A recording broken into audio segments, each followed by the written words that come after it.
आज का हमारा विषय है, आजकल के इस भौतिक युग में हम लोग देखते हैं कि हमारा जनमानव जो हमारा समाज है वह बहुत ही बीमारियों से ग्रस्त हो रहा है।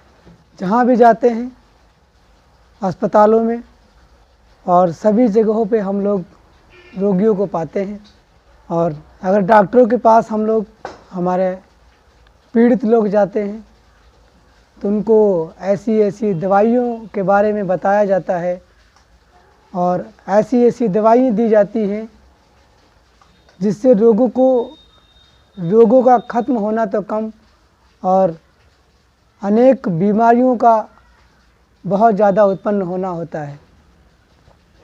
तो आज का समाज, हमारा यह वीडियो आप सब लोगों के लिए एक ऐसा संदेश वीडियो के माध्यम से देना चाहता हूं ताकि आप सब लोग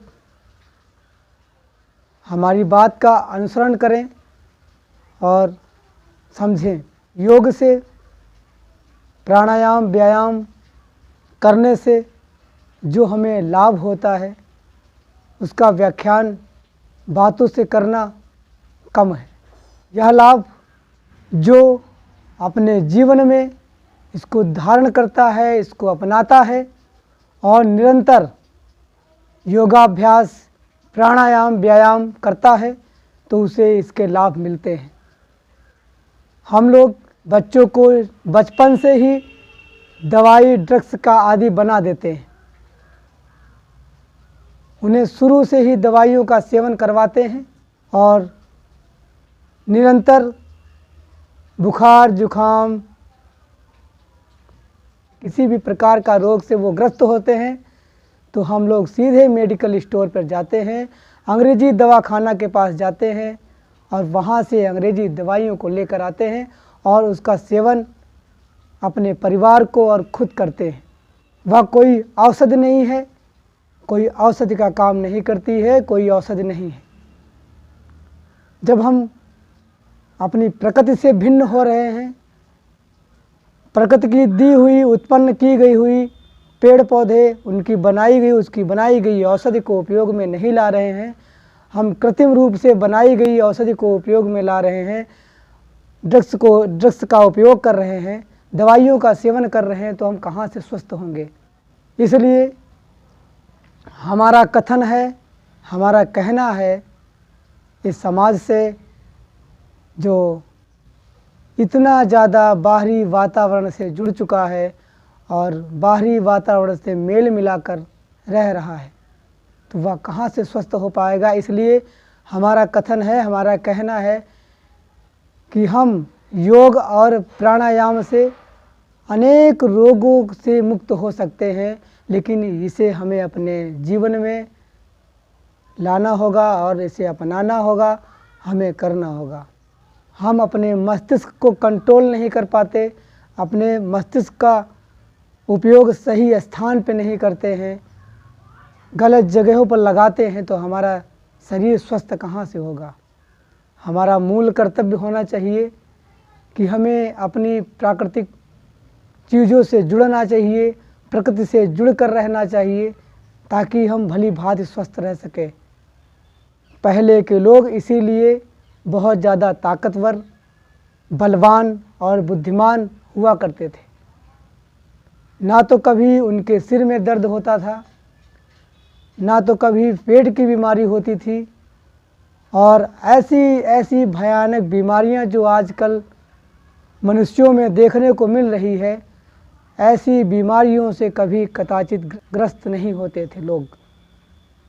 कैंसर है, डायबिटीज है, छोटे छोटे बच्चों को सर दर्द की प्रॉब्लम होती है, शिकायत होती है, पेट दर्द की शिकायत होती है, कब्ज की शिकायत होती है, और मधुमेह, डायबिटीज आदि रोगों से ग्रस्त हो जाते हैं कम उम्र के बच्चे। तो हम लोग अपने खान पान में हमको ध्यान देना होगा कि जो बाहरी चीज़ों का सेवन करते हैं, जो कृत्रिम पदार्थों का उपयोग करते हैं, दवाइयों का उपयोग करते हैं, अनेक जगहों से लेकर ताकत की दवाइयों का और अपने शारीरिक संबंधी जो भी समस्याओं को लेकर दवाइयों का उपयोग हम शुरू से करते आते हैं, इन्हीं सब से हमारा शरीर ग्रसित होता जाता है। आपको विश्वास दिलाता हूँ, अगर आप योगाभ्यास, प्राणायाम, व्यायाम प्रतिदिन नियमित तौर पर करते हैं तो बड़े बड़े रोगी, बड़ी बड़ी बीमारियों से ग्रसित जो व्यक्ति हैं, जो रोगी हैं, उनको योग के माध्यम से ठीक किया जा सकता है। लेकिन संयम उनके अंदर होना चाहिए, सोचने की क्षमता अच्छी होनी चाहिए। मन को एकाग्र करने के लिए मस्तिष्क का उपयोग करते हैं हम लोग, और हमारे पास क्या है? जब हमारा मन, हमारा मस्तिष्क अच्छे विचारधाराओं को लेकर चलेगा तभी हम शरीर से स्वस्थ हो सकते हैं। जब हम मन से स्वस्थ होंगे, मन में अच्छे विचारों को लेकर चलेंगे, तभी हमारा स्वास्थ्य अच्छा होगा। इसलिए हमारा संदेश है कि हम अपने विचारों को, अपने मन को शुद्ध रखें, संयम से रखें, ताकि हमारा शरीर स्वस्थ हो सके। इस प्रकृति से हमें ऐसी ऊर्जा मिलती है जिसका वार्तालाप आपके सामने करना सुनिश्चित नहीं है। ये वही बता सकता है जिसने कभी अनुभव किया है। तो अनुभव करने के लिए हमें मन को एकाग्र करना होगा, मन को शांत रखना होगा और संयम, नियम, धैर्य से कार्य करना होगा। जब हम धैर्यवान बनते हैं, जब हमारे पास धैर्य होता है, तभी हमारे पास बल होता है, तभी हमारे पास मन की गति को रोकने की एकाग्रता होती है, मन को रोककर किसी भी कार्य पर चेष्टा से सोचने की क्षमता होती है। जब हम भटकते हैं, हमारा मन एकाग्र नहीं होता है, तो हमारा शरीर भी निरोगी नहीं होता है। आजकल का मानव, हम देखते आ रहे हैं, उनकी दैनिक क्रियाएं, उनका आचरण और सदाचार प्रकृति से भिन्न है। भिन्नतापूर्ण लाइफ जिंदगी को बिता रहे हैं, तो कहाँ से स्वस्थ रह पाएंगे? हमें ऊर्जा के लिए बहुत सारी प्रकृति ने ऐसी वरदान स्वरूप वस्तुएं उत्पन्न की हैं जिससे हम ऊर्जा प्राप्त कर सकते हैं। जब हम ब्रह्म मुहूर्त में प्रातःकाल अपने लिए 1 घंटा या 2 घंटे का टाइम निकालते हैं और उस समय में व्यायाम, प्राणायाम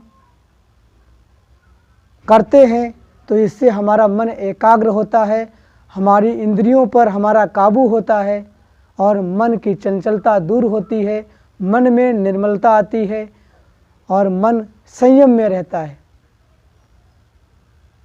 हमारी जो भी ज्ञानेंद्रियां हैं, जो भी इंद्रियां हैं, वह हमारे मन के माध्यम से चलती हैं। मन को काबू में, जैसा मन में सोचते हैं उस प्रकार से वह कार्य करती हैं। इसलिए हमें निरंतर योगाभ्यास करना होगा, योग को अपने जीवन में शामिल करना होगा और ऐसी अभिक्रियाएं करनी होंगी जिससे हमारा मन शांत हो। आजकल की भाग दौड़ में लोग खाने और पीने का ध्यान ही नहीं रखते हैं कि हमें कब भोजन को ग्रहण करना चाहिए, भोजन को पाना चाहिए और कितनी टाइम हमें सोना चाहिए। वो रूटीन ही नहीं बना पाते हैं कि हमें अपने कार्यों को किस प्रकार से भली भांति करना चाहिए। भोजन करने के समय में अनेक कार्यों को लेकर बैठ जाते हैं, मन में शांति है ही नहीं उनके, तो कहाँ से मन शांत होगा? जब तक हमारा मन एकाग्र नहीं होगा तब तक हमारा शरीर सही नहीं होगा। हमें नियमबद्ध होकर हर कार्य को करना होगा, तभी हमारा शरीर शुद्ध होगा, हम अनेक रोगों से बच सकते हैं। योगा अभ्यास के माध्यम से कैंसर जैसी बीमारियों से भी छुटकारा पाया जा सकता है, डायबिटीज़ से छुटकारा पाया जा सकता है।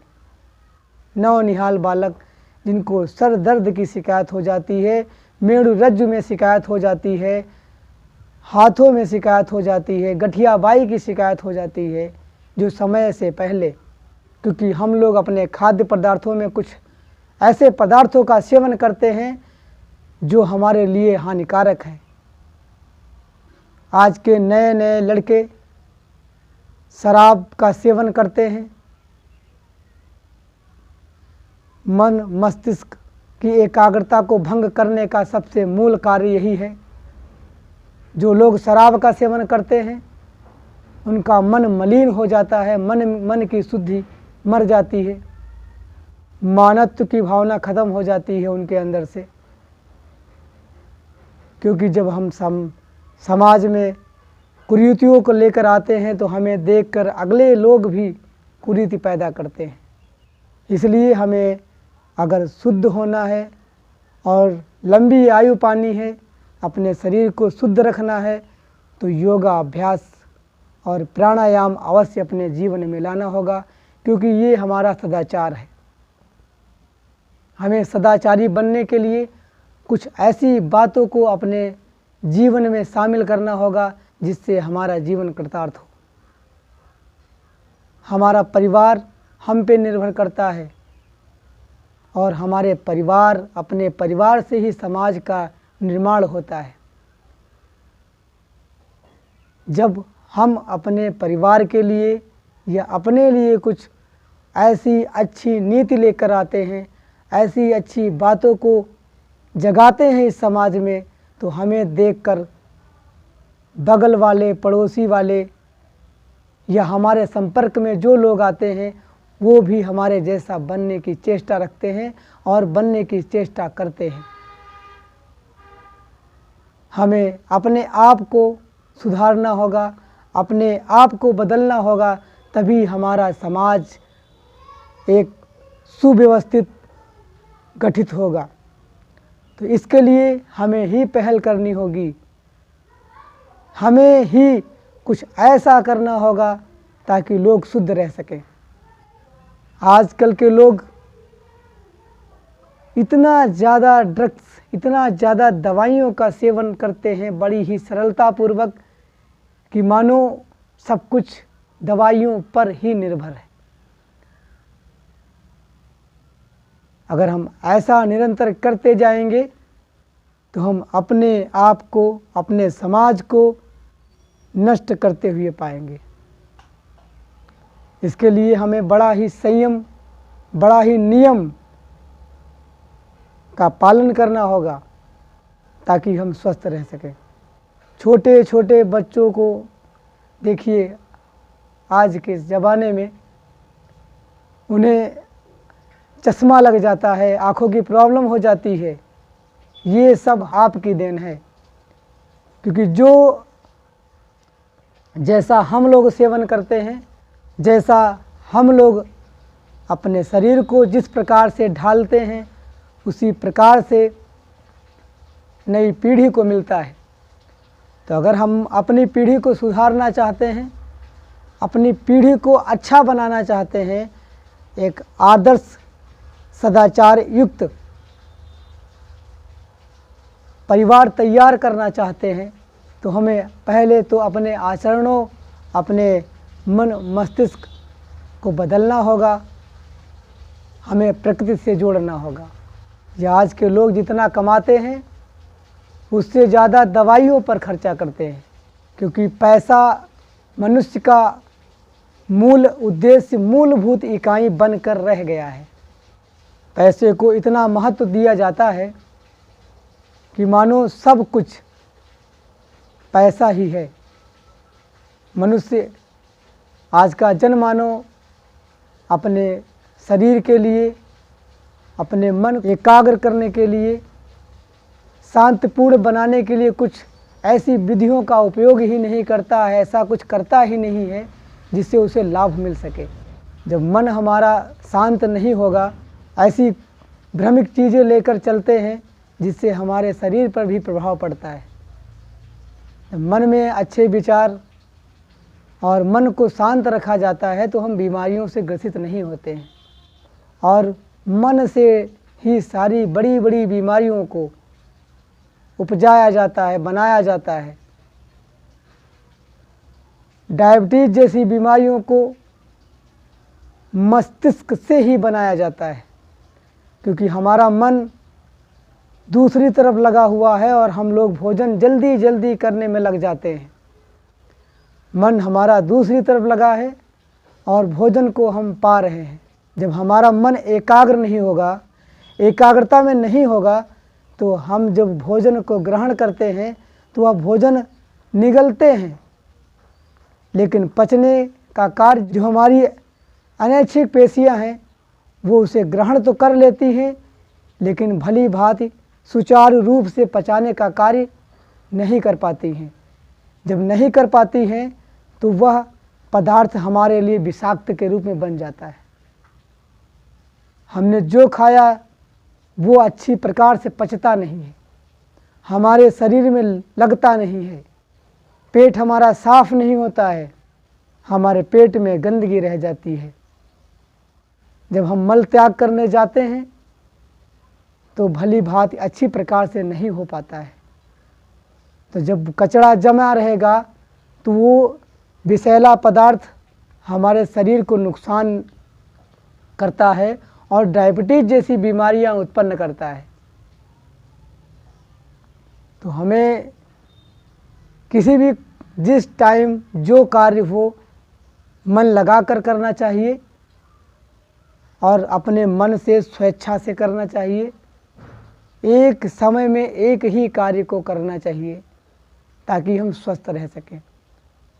और आज का हमारा मूल उद्देश्य, परम संदेश यही है कि जहाँ तक हो सके आप दवाइयों का सेवन कम करें, औषधीय युक्त पदार्थों का सेवन करें। हमारे प्रकृति ने कुछ वरदान स्वरूप कुछ ऐसे पेड़ पौधे हमारे बीच में उत्पन्न किए हैं जिनको खाने से, जिनका इस्तेमाल करने से हम स्वस्थ रह सकते हैं। क्योंकि जब दवाइयाँ नहीं बनी थी, ड्रग्स, ये अंग्रेजी दवाइयाँ नहीं बनी थी हमारे यहाँ, तब हम औषधियों का सेवन करके, हमारे बड़े बड़े राजा महाराजा औषधियों का सेवन करके बलवान और शक्तिमान होते थे, बुद्धिमान तेजस्वी होते थे। उनका बल और उनका तेज आज के मानव से आंकना बड़ा ही मुश्किल है, क्योंकि आज हम कुछ ऐसा करते जा रहे हैं, हमें तुरंत फायदे की आवश्यकता है, हमें प्रत्यक्ष तुरंत दिखना चाहिए, इसीलिए हम लोग पीछे जा रहे हैं। हमारा समाज इतना रोगों से ग्रसित होता जा रहा है। इसके लिए हमें अपने आप को सुधारना होगा और हमें देखकर जब हम कुछ ऐसा कार्य करते हैं, कुछ अच्छा कार्य करते हैं, तो हमें देखकर दूसरे लोग भी प्रेरणा लेते हैं और वह भी प्रेरणा का स्रोत हमें मानते हैं।